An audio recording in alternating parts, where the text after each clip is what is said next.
Bagaimana kita mendoakan Israel? Pertanyaan penting bagi kita semua. Pertanyaan pertama, bagaimana kita berdoa untuk pertobatan dan keselamatan bangsa Yahudi dan Israel? Pertanyaan kedua, bagaimana kita dapat membangkitkan kecemburuan ilahi dari bangsa Yahudi dan Israel? Mari pertama-tama kita melihat pertanyaan penting kita yang pertama di atas tentang bagaimana berdoa untuk pertobatan dan keselamatan untuk bangsa Yahudi dan Israel. Tugas utama kita yakni berdoa untuk pertobatan dan keselamatan bagi seluruh bangsa Yahudi dan Israel. Bangsa Yahudi dan Israel harus bertobat dan percaya Tuhan Yesus Kristus. Tuhan Elohim di sorga tidak pernah memberikan pilihan lain kepada mereka. Mengapa dan bagaimana kita harus berdoa bagi pertobatan dan keselamatan Israel? 1. Kita berdoa agar selubung yang menutupi mata dan hati mereka disingkirkan. 2. Kita berdoa memohon pengampunan Israel di hadapan Tuhan Elohim. 3. Kita berdoa untuk pengudusan nama Tuhan Elohim di tengah bangsa-bangsa di dunia. 4. Kita berdoa untuk damai sejahtera Yerusalem. Mari kita melihat masing-masing poin di atas, tentang mengapa dan bagaimana kita berdoa bagi pertobatan dan keselamatan Israel. 1.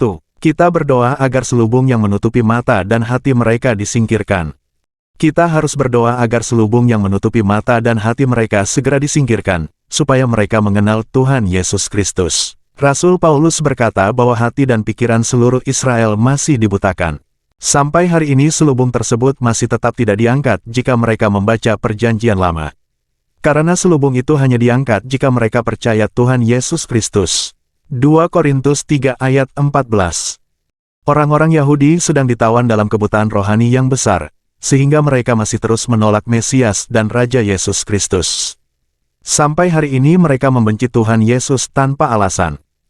Namun, kita sekarang melihat hati orang Yahudi berangsur-angsur menjadi lunak terhadap orang-orang Kristen, karena orang-orang Kristen selalu menunjukkan kasih dari Kristus kepada mereka. Seorang gembala jemaat Mesianik membawa ayahnya yang menolak Mesias Yesus ke sebuah jemaat Kristen yang benar-benar mencintai Israel. Sang ayah melihat bendera Israel ada dalam jemaat itu. Ayahnya terkejut dan bertanya, "Apa yang mereka lakukan dengan bendera kita di sini?" Lalu anaknya berkata, "Jemaat ini adalah orang-orang Kristen sejati yang mencintai kita." "Mereka mencintai kita?" tanya sang ayah.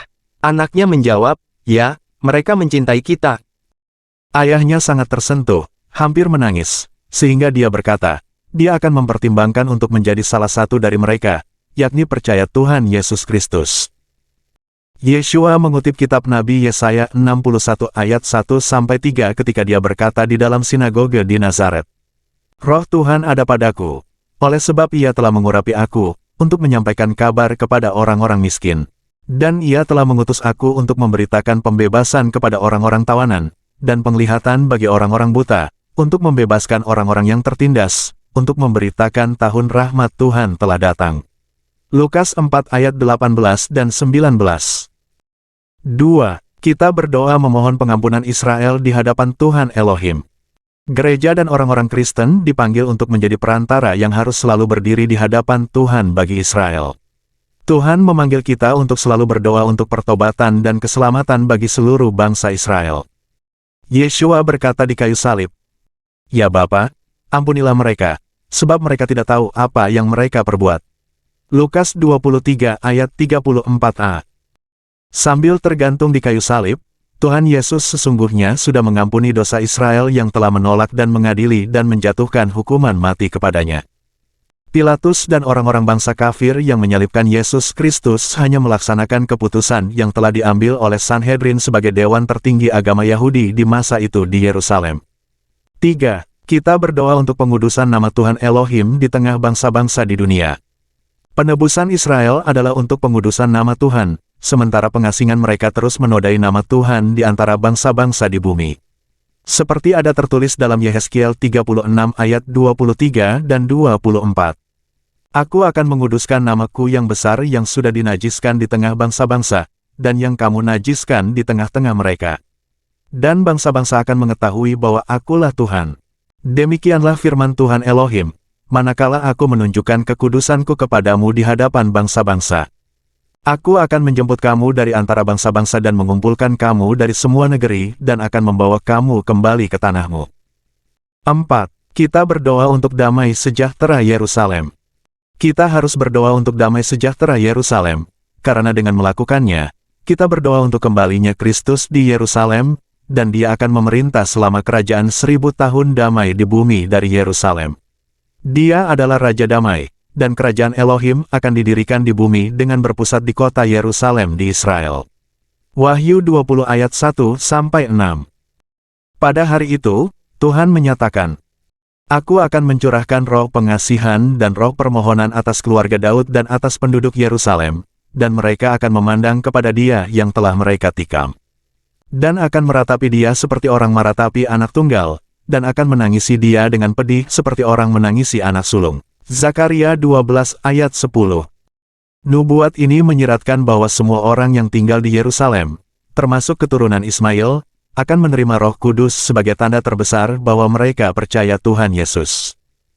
Orang menerima Roh Kudus jika mereka sudah percaya dan menerima Yesus Kristus menjadi Tuhan dan Juru Selamatnya.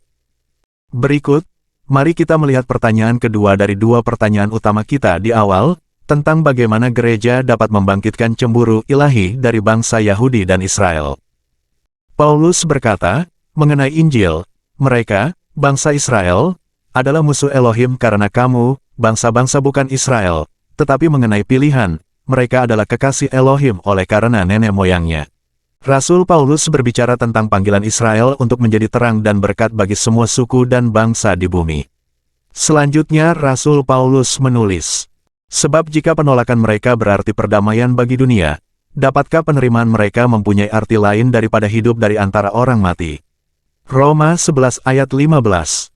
Rasul Paulus menulis kepada gereja di kota Roma bahwa setelah Israel menerima Sang Mesias Yesus, mereka akan dibangkitkan dari kematian rohaninya, dan gereja juga akan mengalami pemulihannya.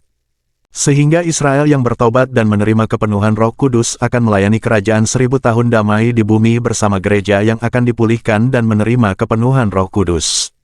Kita membaca bahwa murid-murid Yeshua datang kepadanya dan bertanya, Tuhan, maukah Engkau saat ini memulihkan kerajaan bagi Israel? Kisah Para Rasul 1 ayat 6. Yeshua dengan lembut berkata kepada mereka bahwa mereka tidak perlu khawatir tentang waktu kedatangannya kembali untuk mendirikan kerajaannya di bumi lewat pertobatan seluruh bangsa Israel. Tanpa pertobatan dan keselamatan bagi seluruh bangsa Yahudi dan Israel, kerajaan 1000 tahun damai tidak akan datang di bumi. Dan itulah tugas suci yang sudah diberikan oleh Tuhan Yesus dalam vision di Athena tahun 1985 kepada kita orang-orang Papua untuk selalu mendoakan pertobatan dan keselamatan bagi Israel. Oleh Fred Kambu Atabu, SH. Tanggal 3 Februari tahun 2023.